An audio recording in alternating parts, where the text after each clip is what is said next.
Bihar live 7 खबर की तह तक। नमस्कार, मैं हूं विक्रमादित्य और आप देख रहे हैं बिहार लाइव 7।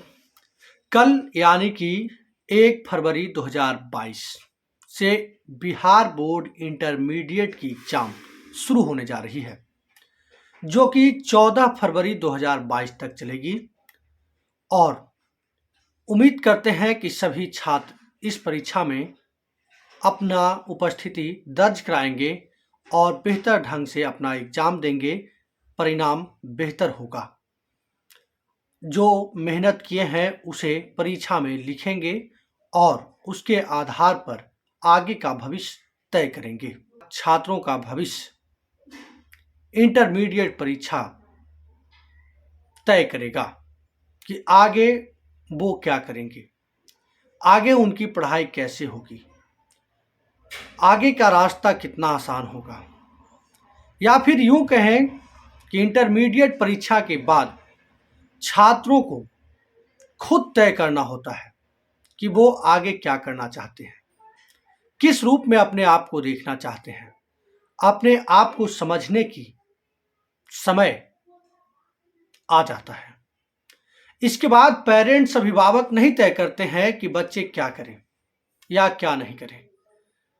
इसके बाद बच्चे खुद तय करते हैं कि हमें भविष्य में क्या करना है और उसी के अनुरूप अपनी तैयारी करते हैं। हम सभी छात्रों को शुभकामना देते हैं कि उनका एग्जाम बेहतर ढंग से जाए, वो अपने परीक्षा में संतोषजनक अंक के साथ सफल हों।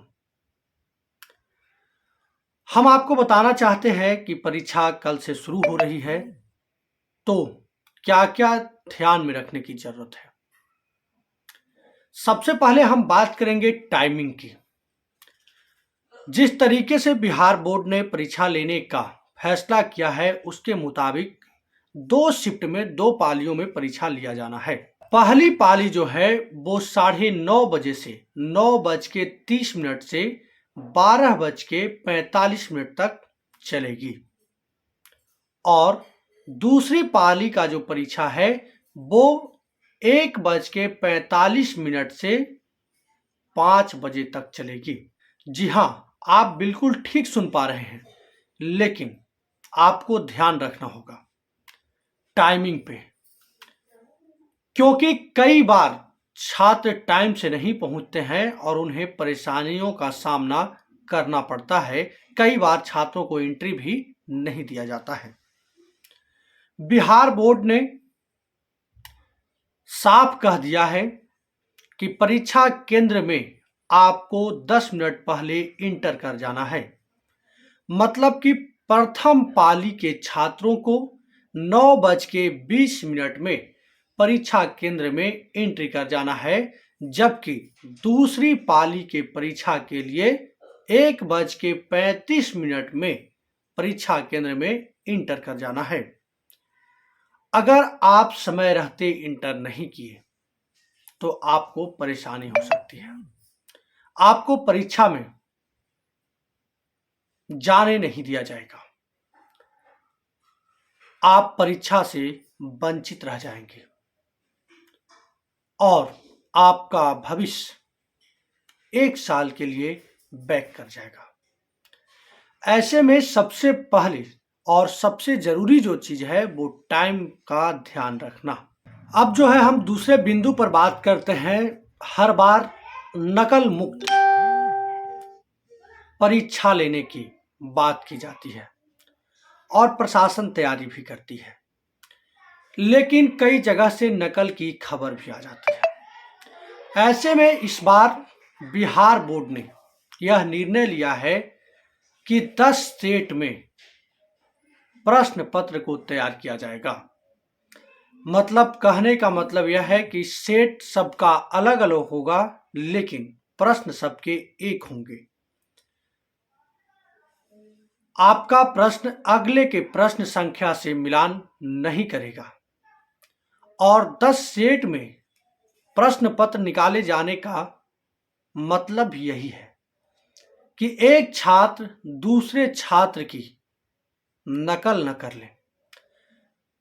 कई बार ऐसी खबरें आती है कि पास में बैठे जो बच्चे होते हैं, परीक्षार्थी होते हैं, उनसे देखकर उनके बगल वाले चीटिंग कर लेते हैं, या फिर आसानी से एक दूसरे क्वेश्चन को आदान प्रदान कर लेते हैं, पूछ लेते हैं। ऐसे में 10 सेट में इस बार प्रश्न पत्र तैयार किए गए हैं ताकि बच्चों को नकल करने में आसानी नहीं हो और नकल करना मुश्किल हो। प्रश्न सबके एक होंगे, लेकिन प्रश्न संख्या सबके अलग अलग होंगे, यह आप ध्यान दीजिएगा। ऐसा नहीं हो कि आपके बगल वाले ने प्रश्न संख्या 1 में कुछ लिखना शुरू कर दिया है, या फिर ऑब्जेक्टिव क्वेश्चन है तो उसने जिसमें टिक लगा दिया है, जिससे वो ओएमआर शीट में भर रहा है, उसमें आप भी भरने लगेगा। अगर आप ऐसा करते हैं तो आपका प्रश्न गलत हो जाएगा, क्योंकि आपका प्रश्न संख्या 1 जो है वो अगले के प्रश्न संख्या 1 से मेल नहीं खाएगा।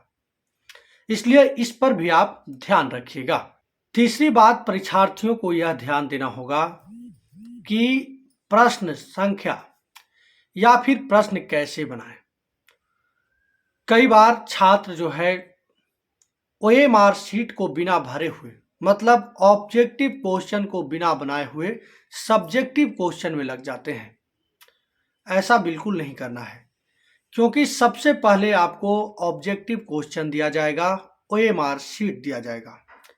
उस ओएमआर शीट में आप ऑब्जेक्टिव क्वेश्चन को सबसे पहले बना लें और बनाने के बाद आप सब्जेक्टिव क्वेश्चन में लगे, क्योंकि ऑब्जेक्टिव क्वेश्चन का पेपर ओएमआर शीट होगा, उसे आपसे पहले ले लिया जाएगा और उसके बाद सब्जेक्टिव क्वेश्चन बनाने के लिए आपको दिया जाएगा। तीसरी बात यह है कि हर प्रश्न के लिए 2 प्रश्न दिए जाएंगे, उसमें से आपको एक प्रश्न बनाने हैं जो आपको अच्छा लगे, जो आपको आ रहा हो।